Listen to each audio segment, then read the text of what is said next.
Il ne s'agit pas juste de scolariser des enfants dans une école. On a travaillé étroitement avec la directrice de l'école de Pessa sur une intégration complète des réfugiés. Donc on s'est rencontrés en amont, on lui a présenté le public, ça lui a permis déjà à elle d'avoir une situation globale des enfants qu'elle allait accueillir. Il y a tout un travail qui se fait avec la famille et puis l'enfant lui-même pour montrer son nouveau lieu d'école, d'apprentissage.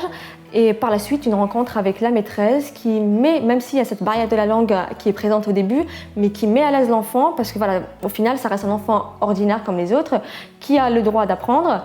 Et donc on le prend dans sa globalité et tel qu'il est. Nous, on n'était pas spécialement préparés à accueillir ce type d'élèves qui n'étaient jamais allés dans une école de leur vie. La petite fille était perdue, forcément. Sa maman est partie. Elle s'est retrouvée toute seule avec tous ces étrangers, tous ces enfants blancs.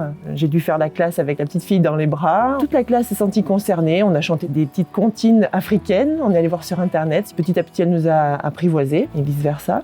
C'était ça la toute première expérience, une élève dans ma classe. Le contingent qu'on a eu d'enfants qui n'étaient jamais allés à l'école de leur vie, c'était vraiment particulier. On les a accueillis, puis une fois qu'ils ont été là, on a réfléchi à ce qu'on allait pouvoir faire. Alors, en plus de ça, ils apprennent très vite, donc tout ce que j'avais pu préparer sur un temps donné leur a été très efficace, très utile. Mais il a fallu très rapidement leur proposer le niveau au-dessus et encore au-dessus et encore au-dessus. On a essayé de réfléchir à qu'est-ce qu'on pouvait apporter pour que cet accueil soit optimum pour les enfants et que les autres élèves ne soient pas négligés. Et que moi, la maîtresse, j'arrive à m'en sortir. Les enfants ont des cours avec la maîtresse FLE, donc la maîtresse français langues étrangères.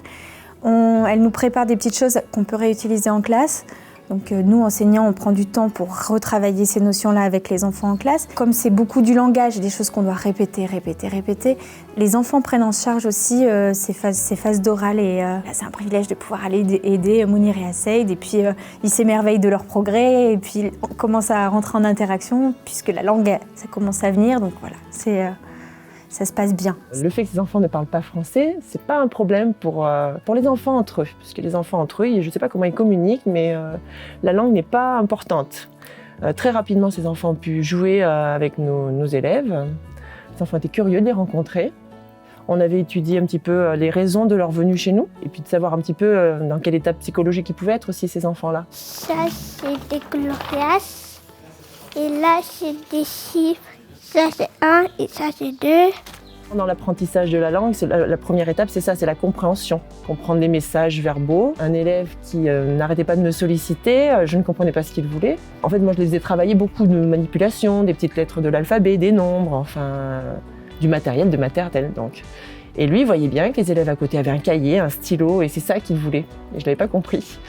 Et jusqu'au moment où j'ai compris ça, je lui ai donné son cahier, comme tout le monde.